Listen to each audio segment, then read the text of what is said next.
গণভোটের যে গণরায় সেটা বাস্তবায়নই আমাদের এই আন্দোলনের প্রধানতম লক্ষ্য। কিন্তু বিদ্যমান যে জনদুর্ভোগ, জ্বালানির যে সংকট,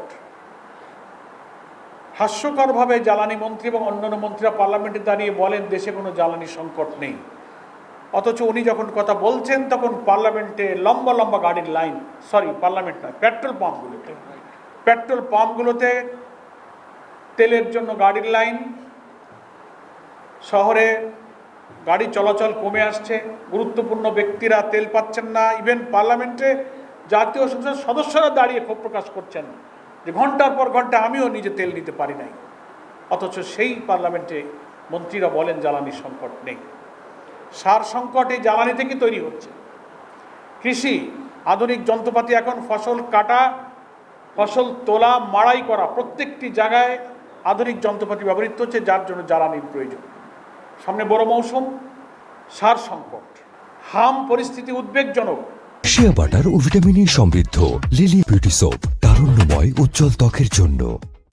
প্রায় 1.5 লক্ষের মতো হামের রোগী সংকটপূর্ণ অবস্থায় বিভিন্ন হাসপাতালে। স্বাস্থ্যখাত একেবারেই ভেঙে পড়েছেন। পার্লামেন্টে স্বাস্থ্যমন্ত্রীর বিবৃতি, বক্তব্য আর হাসপাতালগুলোর চেহারা একেবারেই বিপরীত। আইন শৃঙ্খলা পরিস্থিতির চরম অবনতি, চাঁদাবাজি আবার চলছে, মারামারি দখলদারি আবার চলছে, খুন খারাপি চলছে। বিভিন্ন জায়গার কমিটি, নানান জায়গার সমিতি কমিটিতে সেই কর্তৃত্ববাদী শাসনের মতো এখন দখলবাজি শুরু হয়েছে। দখল হচ্ছে, বাতিল হচ্ছে, এবং একটা দলের নেতৃত্বে দেশ যেন আবার সেদিকে চলে যাচ্ছে। আর ব্যাংক খাত একেবারেই ধ্বংস করার দিকে ওনারা চলে গেছে। এমন কোনো নজির আছে কিনা একটা সরকার ক্ষমতা এসে 1-1.5 মাস যে পারে নাই 40-42 হাজার কোটি টাকা শুধু ব্যাংক থেকে ঋণ করেছেন, আর ব্যাংকগুলো দখল করে নিজেদের সিন্ডিকেটওয়ালা লোকদের হাতে ব্যাংক তুলে দিয়ে সাধারণ গ্রাহক কোটি কোটি যারা আমানত রেখে এখন চরম উদ্বিগ্নতার জন্য রাজপথে নামছেন, বক্তব্য রাখছেন, কথা বলছেন।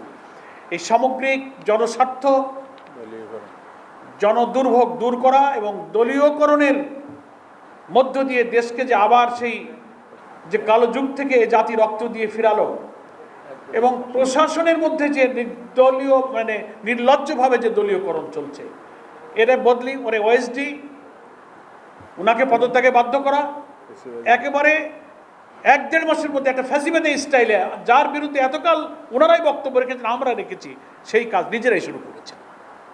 সচিবালয় থেকে শুরু করে একেবারে সিভিল অ্যাডমিনিস্ট্রেশনের অধস্তন পর্যন্ত সব সরিয়ে দিচ্ছে। তো ফলে আমরা দেখছি যে শাসন ব্যবস্থার, রাষ্ট্র ব্যবস্থার কোনো গুণগত পরিবর্তন হয়নি। সে কারণে এর একমাত্র সমাধান হচ্ছে জুলাই সনদে যে সংস্কারের ব্যাপারে জাতি ঐক্যবদ্ধ হয়ে সম্মতি দিয়েছিল, সবাই সংস্কারের পক্ষে। জুলাই সনদে আমরা স্বাক্ষরকারী যে দলগুলো ছিলাম, প্রত্যেকটি কথা জুলাই সনদের সব কিছুই পুরোপুরি বাস্তবায়ন করা ছাড়া এর যে আইনি ভিত্তি, আমাদের সংবিধান সংস্কার পরিষদের অধিবেশন আহ্বান এবং সেটাকে এই জুলাই সনদকে আইনে রূপান্তরিত করে সংবিধানের অংশ হিসেবে যুক্ত করা, এই ছাড়া আমাদের সামনে আর কোনো সমাধান নেই।